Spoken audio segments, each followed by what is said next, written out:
Great. Welcome again. Thank you all for your time today. Thanks for being here.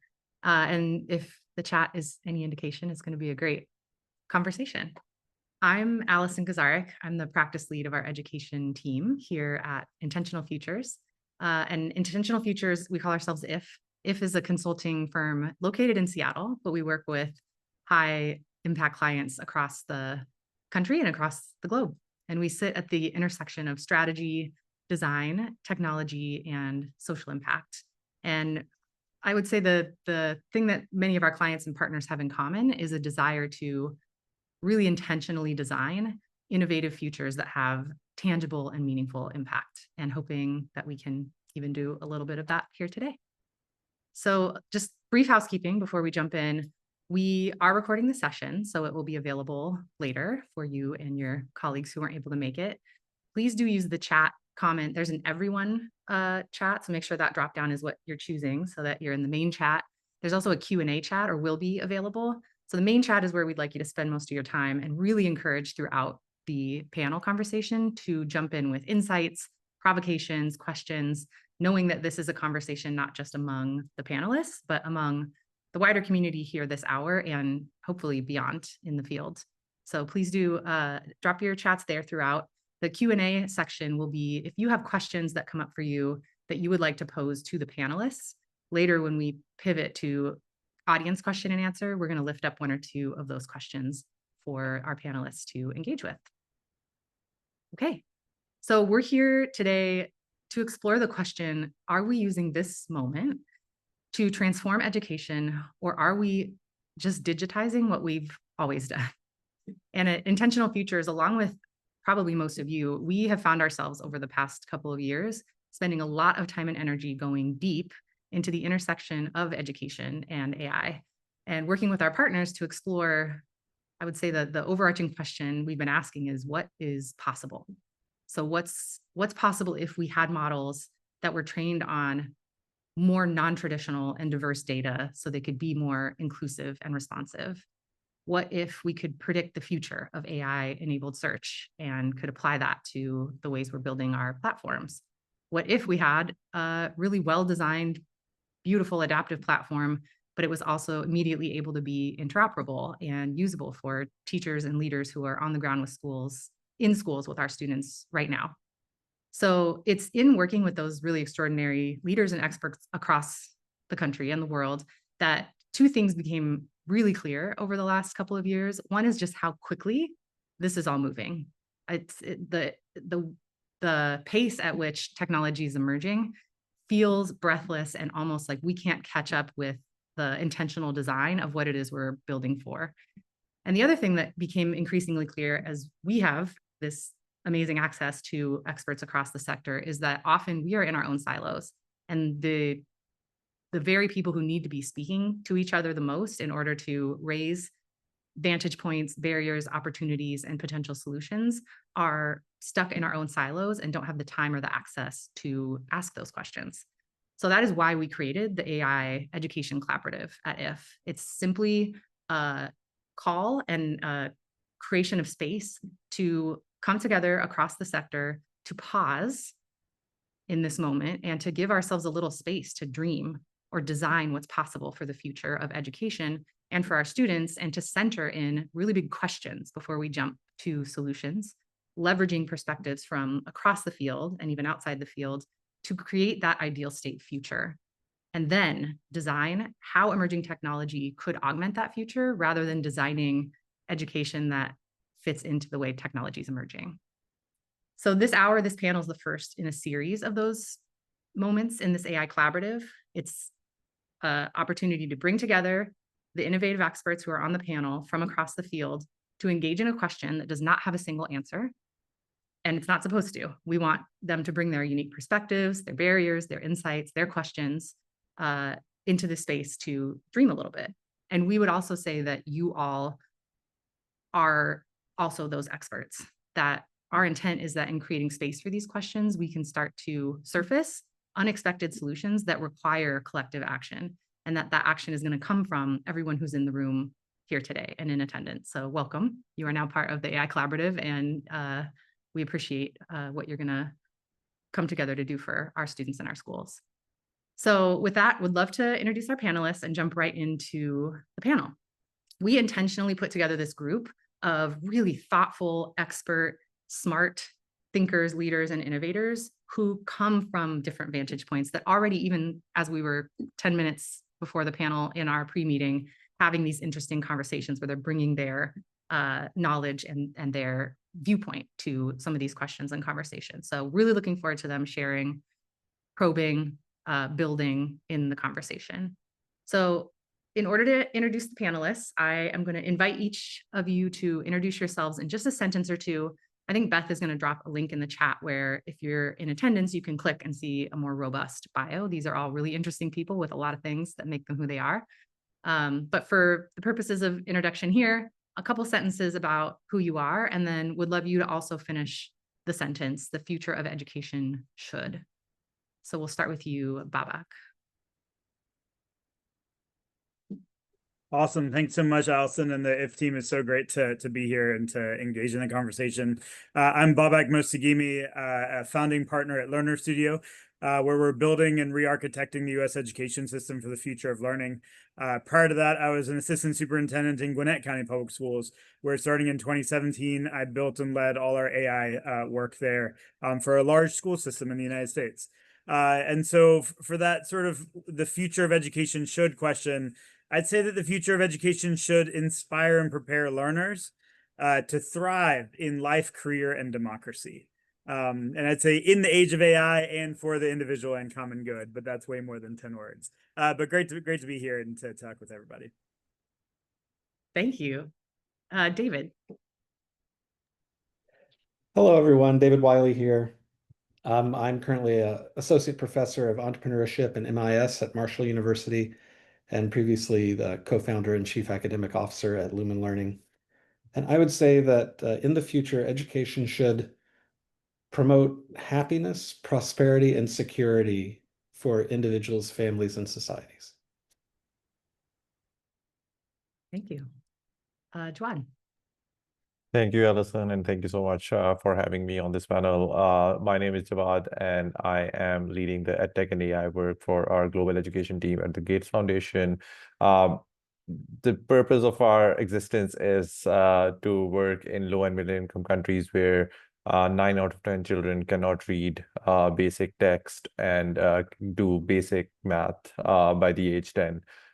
And in this background, the future of education that we see is one that where every student has personalized support at a cost-effective way, and that they can get a personalized support. Yeah, sorry. Perfect. Thank you. Micaiah. Hi, my name is Micaiah Willard. I'm a current fourth year student of Doctor of Veterinary Medicine program at The Ohio State University. And I also have my master's in public health with the goal of being an internal medicine specialist. And for the future of education, I think it should be efficient and effective for teachers. And I think it should be accessible for students everywhere. And that includes any student. But yes. Thanks, Micaiah. And Peter. Hi, good morning, everyone. I'm Peter Ross, Managing Director of the Youth Thriving Through Learning Fund. It's an initiative with 10 foundations looking to reimagine education for California's adolescents to support their success in school, but also in work and in civic life. And in terms of the future, I think it should be human-centered. It should be for everyone, everyone. And it should help everyone thrive. Thank you. Okay, let's jump into the questions, and can't wait to hear more of what brought you all here and what you all have to say. So we have a set of questions. We would love to get to all of them.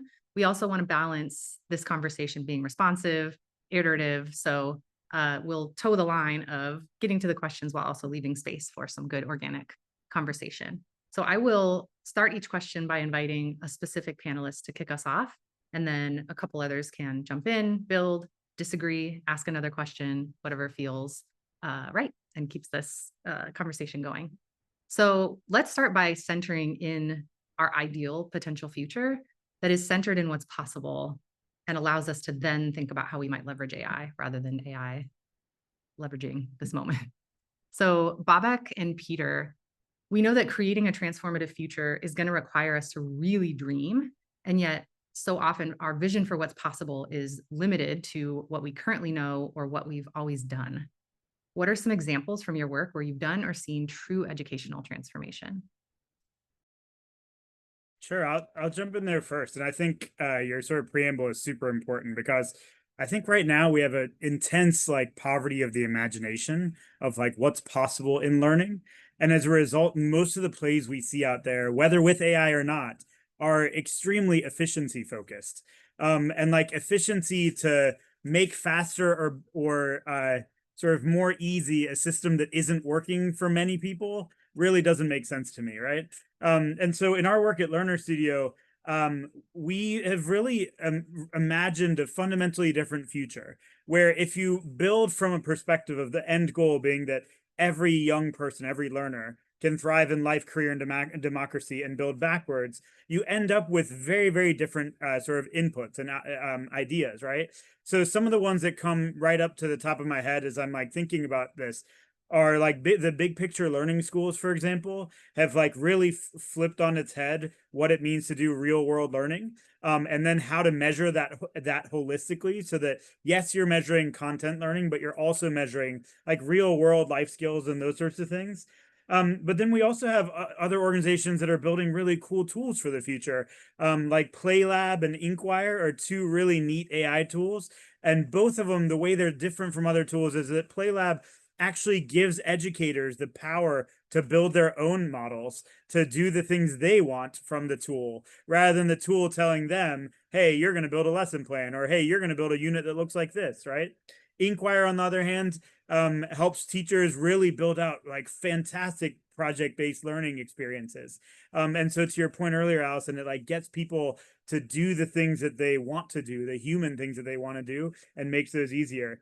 And then on the back end, there's also an organization called the Rhythm Project, which is doing incredible work. Michelle Culver and her team are doing incredible work, leading around this question of what does belonging and human connection look like in the age of AI, and especially for young people. So like as you have like AI characters emerging and those sorts of things, how do we address those? And essentially the hope is, and what's happening over time, is that these various tools and organizations and models are starting to come together into coherent stacks of learning experiences for young people. So a lot of really, really great work happening out there right now. Yes, to build on that, I think that what you had said earlier, Allison, about we can't just layer on top of the current system. Sorry. So here in California, like much of the United States, most of our public schools are still comprehensive high schools. They were designed a century ago for the Industrial Revolution, originally in Prussia, not even Germany, but like as far back as Prussia. And they've done their job really, really well. They have sorted as they were originally designed so that some folks get access to top tier education. Those same folks today are the ones that are getting access to really innovative AI things.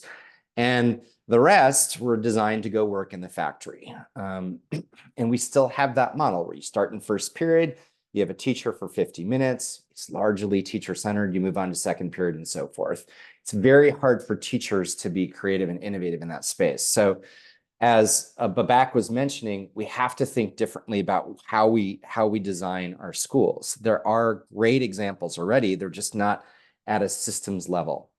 So just to pick on the big picture learning example that Babak referenced, that's an outstanding model here in the United States, but it also exists globally now. And one place in particular where it exists is Australia, where they're a little bit farther ahead, both on K-12 and on higher education. And they've developed a tool which is ripe for the use of AI called the International Big Picture Learning Credential. We're going to be helping bring that tool here to the United States. And what it does is three wonderful things. It measures what a student knows and is able to do around a set of deeper or durable learning competencies. It then also shows what they can do in an academic setting, but not in the traditional way where you just get a transcript with a set of course grades or a set of numbers. It can capture more sophisticated things like project-based learning and performance-based assessments that are the kinds of things you actually do in real-world jobs, no matter what your job is. And then lastly, and importantly, they can capture what you do beyond the school walls. So if you have an internship, if you're doing something in your extended family or some public service that you're doing, that captures and is being counted. In Australia, they're already using it in 40% of universities there for admissions, and it's early days, but still already having a profound impact on who is now getting access to university in Australia. So excited to bring that kind of thing, which reimagines the construct of what a public school looks like and reimagines what matters most and how we capture those things.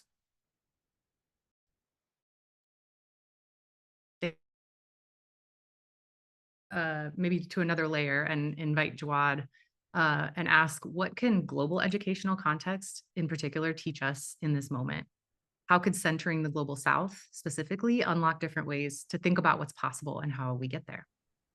Thank you, Allison. And before I respond to that, I'll just paint a bit of a picture, right? Like we all know that we are living in very fragile times where what we see is happening is the debt burden for a lot of these low and middle income countries is increasing. The ODA is decreasing. A lot of the budgets that were going into education for a lot of these countries are going into debt servicing. So the room for a lot of these governments to innovate within education is very limited. If you look at any low and middle income countries, especially in sub-Saharan Africa and South Asia, approximately 90% of their budget is going into teacher salaries, right?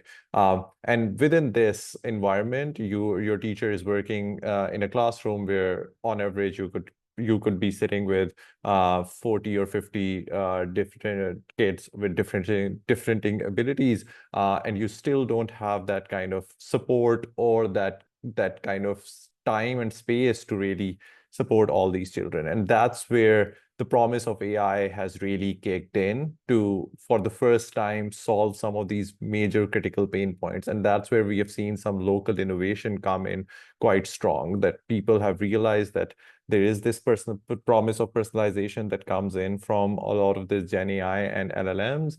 And how do we try and use that to support children all across these countries, whether they are in urban center or in rural communities, whether they are in private schools or public schools or low-fee private schools. And I think that's what is really exciting about this this specific movement in tech and AI. And what we are seeing is that the innovation this time is primarily coming from, okay, what are some of the key pain points that we have seen for last 2 or 3 decades that education reform in low and middle income countries have not been able to solve for, right? Like, so there's been a lot of investment that has gone into education reform, but we still see that a lot of children are still not meeting their potential, right? Like, and teachers are not supported. And even when there are amazing structured pedagogy programs and amazing targeted instruction programs, the governments are not able to sustain it. And that's what we are now seeing, that like local innovation is trying to solve these at a smaller scale and giving examples of how they can be solved locally, which can then be absorbed by governments and philanthropies and institutional donors to overcome these pain points at a much lower cost, which is a very important part of solving this equation. Some of these examples are something that we were talking in chat before that, as well as like use of small language models that can work offline on very cheap devices, that can help teachers carry out formative assessments in a classroom which has 30 or 40 different children, and allow teachers to see where students are within the classroom, whether they can just read words, letters, or they can go into sentences, and then also provide support in terms of how to group these children and provide them targeted instruction. this was never possible before, right? Like a teacher, like in a 40-minute class, a teacher could never really do this. So now there is a possibility of doing this within 40 minutes and support all these children, and also continue this learning by providing some personalized adaptive learning solutions to these children as well, which are linked to these formative assessment. And this is just one of the example of innovation that we are seeing. When LLMs first came and there was like some initial excitement around this, within few weeks or months, we saw so many chatbots that came with WhatsApp wrappers, which were all about supporting teachers to help them generate lesson plans very quickly. And of course, like the use of those lesson plans still remains a challenge, but just seeing that there are people who are looking at these pain points very closely, who belong in those communities and are working very closely with these schools and with these teachers to solve these solutions, is something that I think is really providing us with a different view of how to solve this education crisis, which was initially just seen as something that only government can do through the support of institutional donors. And now there's a very clear role for entrepreneurs and local innovators to come into this education space. But I think with all this promise comes in this very strong caution that we need to keep equity at the center. There are a lot of languages which are still underrepresented. Like there are students who still can't access a lot of these tools, not because they don't know how to do math or how to answer a question, but because the instructions are in the language that they can't really understand, right? Like, so how do you bring those languages into the loop so that everyone can access it is quite important. Also, we now are going into this multimodal domain, and we need to start thinking about multimodal first, because for non-reader, text-based solutions are not going to work. You need to think about voice first or video first.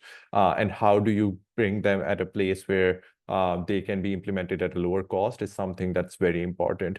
But keeping equity at the center and keeping these population at the center is going to benefit everyone, because this is going to give a blueprint for high-income countries to reach the bottom of the pyramid for them as well, right? So I think that for us is something that we should definitely work more towards, because if you can work offline first or low bandwidth first, that's definitely going to help everyone across the globe.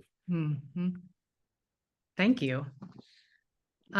Great. Well, I think that sets us up really well for some of our next questions. Thank you, Jawad.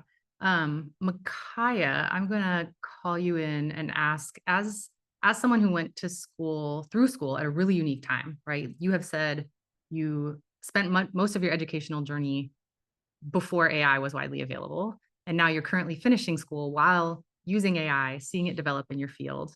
Knowing that in the audience and in attendance at this webinar are a group of really impressive philanthropists, technologists, researchers, policymakers.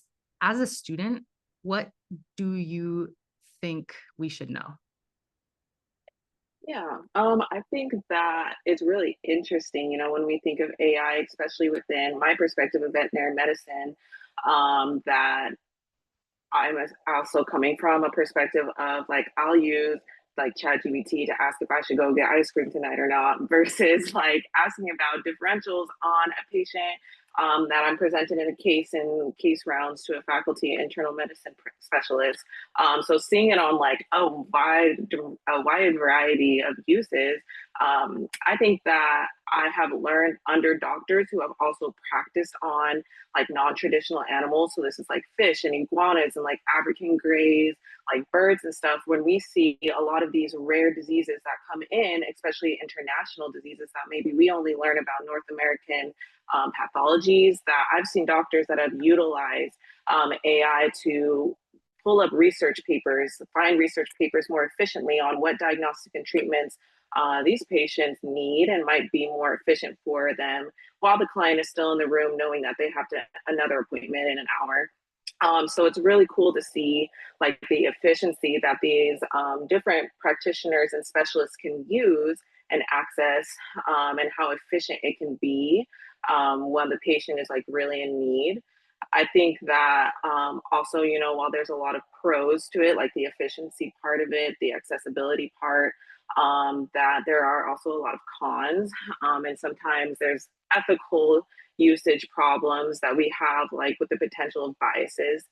So especially like within veterinary medicine, we see array or a variety amount of patients, and when we utilize AI, sometimes it can have bias in its responses as far as like it'll just talk about common pathologies or common breeds, or a lot of the mainstream things when we need an advanced search engine that can be more specific.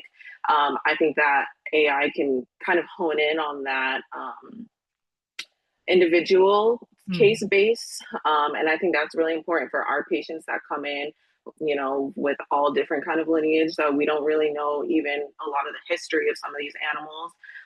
But I think that sometimes the AI that we are using, especially like the doctors I see use ChatGPT a lot, is built on social biases that might only focus on like certain topics and perspectives. And that can be hard sometimes when we get pigeonholed easily. And but I think that one of the biggest problems that a lot of people don't talk about, especially as a younger person who would like to know that there are more generations coming after me, is kind of like the carbon footprint that a lot of these AI have on our world. The energy consumption is like really high. And when operating these kind of data centers, they can house and run like these AI models that it's just high energy consumption. And the carbon emissions that rely on fossil fuels can kind of bring us closer to a world without ice, which is like really scary. And the water usage that it needs to be able to cool down these very smart but very large computers is kind of scary because we're already can be running low on water. And I think that kind of utilizing it for artificial intelligence can be problematic when there's humans that don't have access to it. And not to mention, you know, just the AI hardware that calls for like including microchips, and that are used in these data centers and energy intensive processes that just go to making towards these big computers, I think is a little bit scary. I think that it is really efficient and very important for the human to be able to have access to this kind of information using AI, especially within medicine, because I've seen it be able to pull up a lot of like research that would take me at least an hour to be able to find comparable research articles on a specific case. But that it pulls up within, you know, like seconds, and that's really cool. But you have to think of like who and what is making this and what is going into making this being so accessible. And I think that's when kind of sometimes the problem comes in. And overall, I know that it's important that we have this type of information systems, that we need to be able to help students, especially like myself, when I'm being grilled by a faculty member about bringing up 10 differentials on one kind of disease. And maybe I don't have all the access to all the textbooks that I usually have. Like, I think AI comes in clutch, and then I can also do more research on that afterwards. And I think it's really good for making something out of nothing, but it's not always good for building on existing concepts, especially within medicine. Unless you're looking for those kind of research articles, I think, which is what I've primarily used it for. But I think that having the efficiency to build, you know, like the differentials I'd said is really important. But I think it's important to just remember that the bigger picture is that we all want to learn, but at the end, if it's kind of reaching our mortality earlier because our Earth has only so many resources to give to these kind of big computers that are sourcing this information, we need to, I keep that in mind when I use that. But thank you. Yeah, I think that's really important perspective. I know, and not that we're asking you to speak on behalf of all students, but that you bring a really, you know, unique perspective. Thank you. Oh, of course.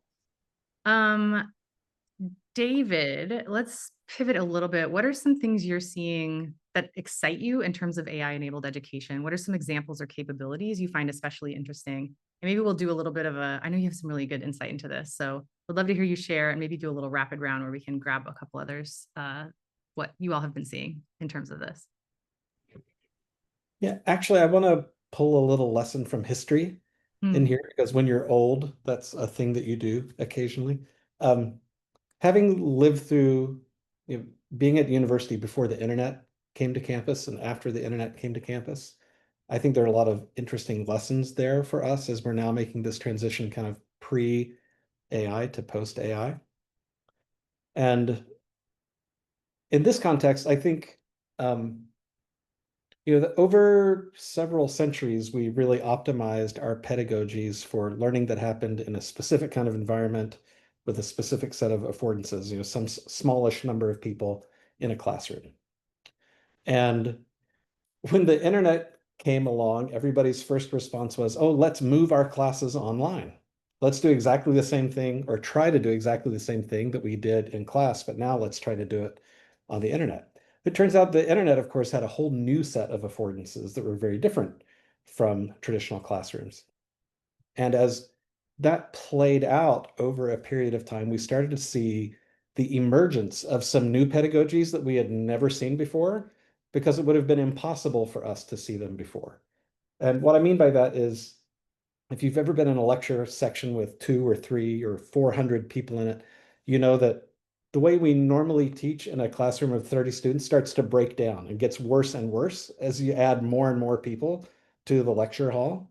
But what the internet showed us was that there are actually some pedagogies that work at scale that could never work with only 30 people or only 40 people. There are these pedagogies that are indigenous to this environment. There's some really interesting work done by Constance Steinkuhler back in the day about World of Warcraft and the way that these guilds, self-organized, tutorial, interest-based, apprentice-based learning models that were born online, happened online, are really indigenous to that space, and weren't constrained by kind of the assumptions about the affordances of traditional classrooms. So what does that have to do with the question that you asked me? What it has to do, I think, is that AI now is bringing this new set of affordances to us again, capabilities that we've never had before. And I firmly believe that we're going to, again, discover new pedagogical approaches that we just could never use before because we never had access to these affordances before. And so the thing that's really exciting to me is to think about, if the internet removed time and space as obstacles to learning, because you can famously do it at midnight from your apartment, right? If AI provides you access to expertise anytime you need it, you can get your question answered, you can get a new example, you can get a different explanation. What kinds of pedagogies might we design if we could just assume that everybody had access to expertise all the time? So I think there'll be a whole bunch of new approaches that we've never seen before emerge over the next couple of years, and that's super exciting to me.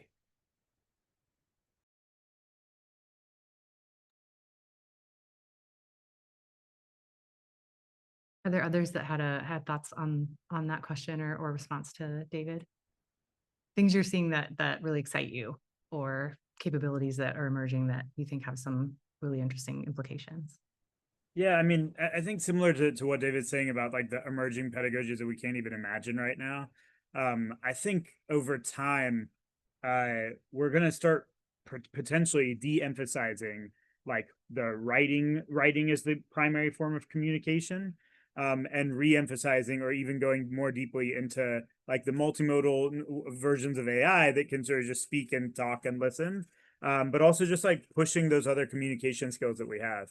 And it's gonna be really fascinating because as a society, writing has only been part of society for a very short period of time, as opposed compared to like the entirety of history, as a communication form. So it'll be super interesting to see what impacts AI will have on that, and then also even the impacts on AI I see in the chat around like social relationships and human relationships.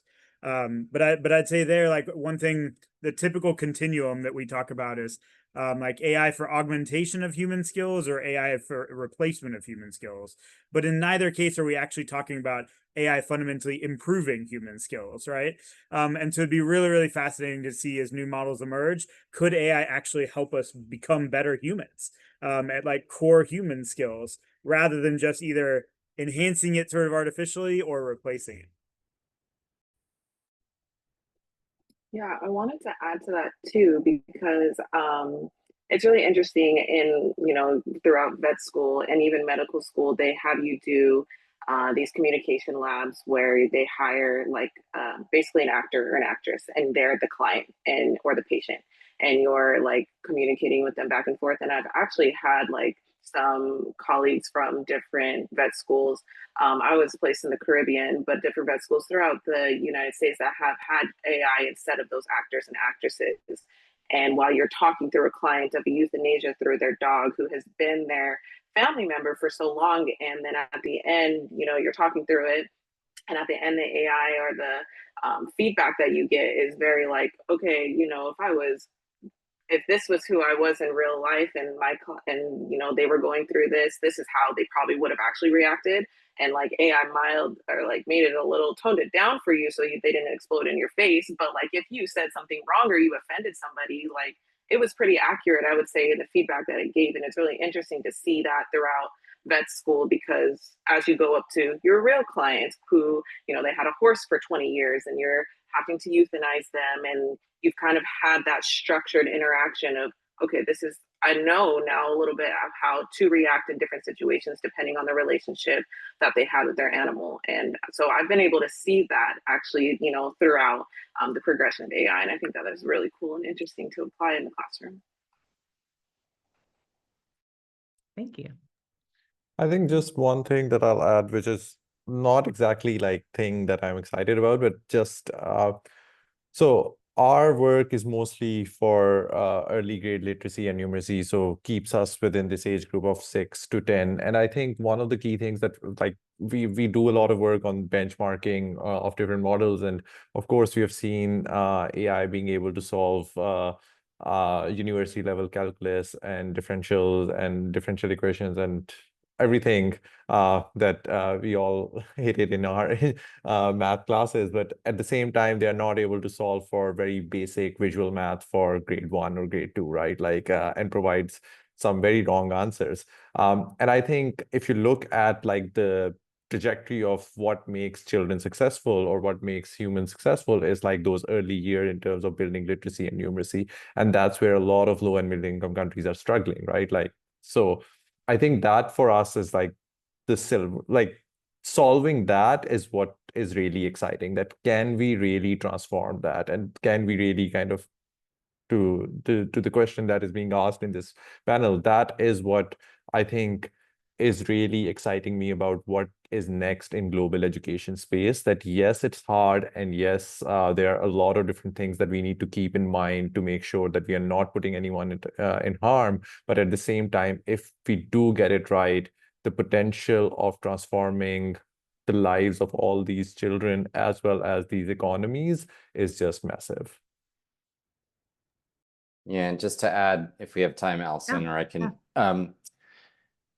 I think that it's the thing that I'm excited about is that this type of discourse is happening, not just in this forum, but in many places, because I think there's risk here that two things could potentially happen, where AI is developed in a stratified way, where it supports the most privileged to have even more privilege. Much like today, the most privileged get access to highly personalized, deeper learning education experiences and rich in and out of school activities. So we need to solve for that, but make that universally accessible. So here in California, if you are in the foster care system, or if your family are newcomers who are multilingual learners, or if you're in the juvenile justice system, you're being solved for as much as the young person in the most privileged seat in the most privileged school in the state. And so I'm excited that we're having the discourse. I worry that we are moving towards a stratified set of things that privilege the privileged more, and there will be activity for others, but it's more basic and not higher order.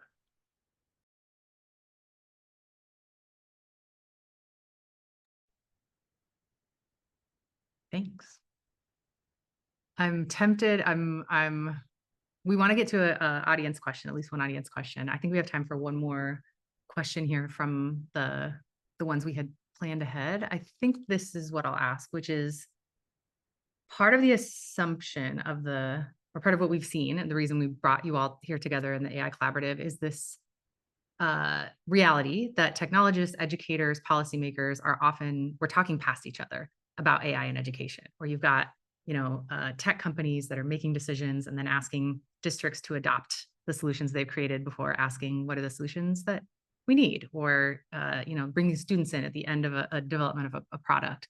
So what specific breakthrough would require this cross-sector group to collaborate rather than just coordinate around each other? What is the moonshot idea that none of us can achieve alone?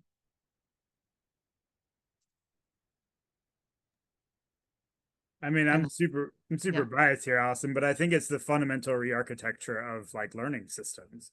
Because we know, like, if you backwards map even from like learning science, like what we know about how human beings learn, you wouldn't back end it into a 6-year-old kid sitting inside 4 walls for 6.5 hours a day to learn content, right?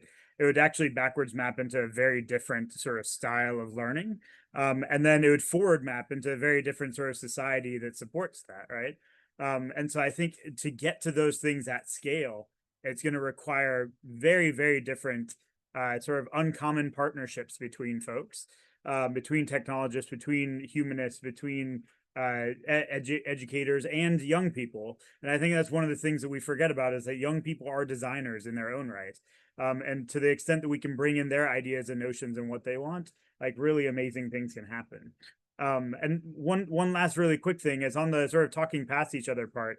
I think one of the challenges there is where in AI and education, we're actually having 3 conversations at once.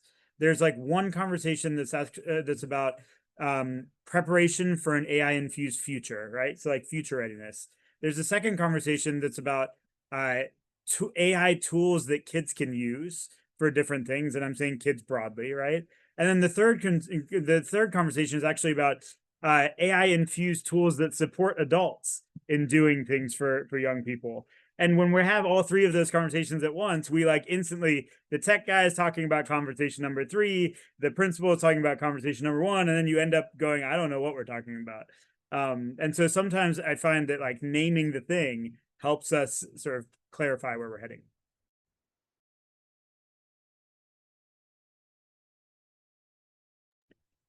Allison, I'll add that I don't think we can overstate how important it is to collaborate with folks on the policy side. There is a lot of really interesting experimentation around kind of fundamental re-architecting happening in private schools, in homeschool co-ops, in these, outside the system.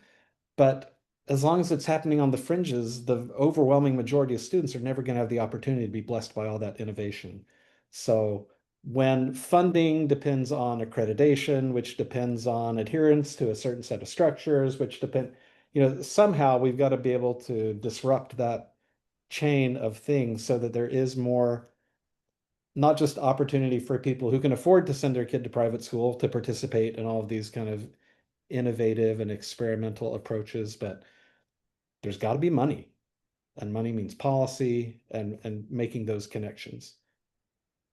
Yeah, thank you for that. And thank you, Jawad, for early on sort of centering us in that. Like, none of this can happen without centering in those that are the furthest from these innovations. So thank you, David. Alonda has been delightfully engaged in the chat. Alonda, thank you. We have a question from her for the panel that I would like to pose now. And I think it's in the chat if you also want to read over it. I am such a fan of the concept of hudagogy and andragogy, the idea that students can drive their learning. This requires a fundamental shift in how learning happens in schools. Do you envision AI helping to move in that direction in schools? I love this, and here's what I'd say. Where AI goes depends on where we want technologists to build. And so naturally, no, like without intervention, AI is going to go towards efficiency of existing systems, right? But I think there are a lot of people who are starting to push and go, hey, what can this enable us to do that we can't do otherwise? The fascinating thing, though, to me in these like very, very self-directed learning environments, which I am a big fan of, is that there's also this question of like, if the purpose of learning is more than just individual success and acquisition of content, if it has something to do with like democracy building, community building, and those sorts of things, we have to figure out ways where kids can authentically explore their own interests while at the same time building like a sort of a base level community ecosystem where they can go, oh yeah, I was like in the same class as Johnny, even though he had a completely different set of things he cared about and was interested in the world. And one thing I am a little worried about is as we sort of get to this extreme forms of personalization, we actually lose the sort of civic square even more than we are now. But I think we can do both at the same time. Like, I don't think it has to be one or the other. We just have to design appropriately. And I think AI can help with that. And I think we have to design so that we upweight and privilege that social community civic connectivity that you were talking about, Babak. One thing that we're thinking about is what are levers that we could potentially pull that could have outsized effects in shifting the landscape for better types of learning here in the United States. So one thing we're tackling with the National Association for College Admissions Counseling, NACAC, and their new Center for Innovation and Admissions is completely reimagining college admissions. And so if you can flip that in a way that captures things like the international big picture learning credential that I talked about earlier, or capture what Babak was just talking about, then it creates incredible incentive for K-12 here in the United States to use AI to help personalize learning in ways that build deeper skills, do so in equitable ways, and then also privilege demonstrations of doing that in socially connected, community-oriented ways. So we're quite bullish on that as a potential lever, and we've got a set of different investments related to thinking about shifting admissions requirements as a way to drive a different type of learning and a more effective, more equitable use of AI in K-12.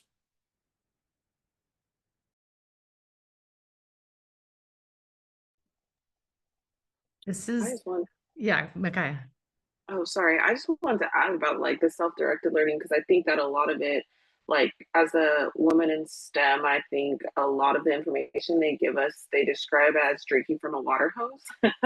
And I know that that can stand for a lot of different, like, you know, degrees and everything, but the information that we get and that we've had, like, especially within my veterinary program, we've had like some self-directed classes where they are like not self-directed, but I guess like self-paced, and you have like a certain amount of months to do it.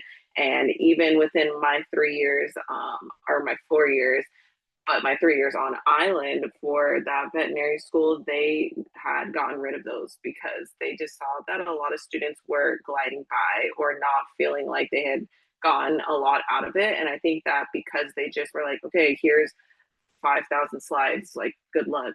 I think that there was, if there was like a different structure to that where like AI could personalize that pace or that gives you real-time personalized feedback, that we can understand like why I'm not understanding what I'm reading or why things are happening the way they are, it would kind of help that self-directed and self-paced course versus just giving you a bunch of information and then giving you like an MCQ exam in 4 months.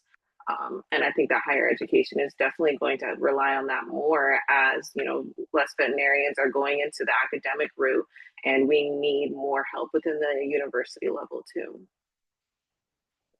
Thanks, Micaiah. Yeah, I think something I'm hearing throughout the panel is this fundamental need for efficiency, for access, for personalization, and what are the ways in which those very things create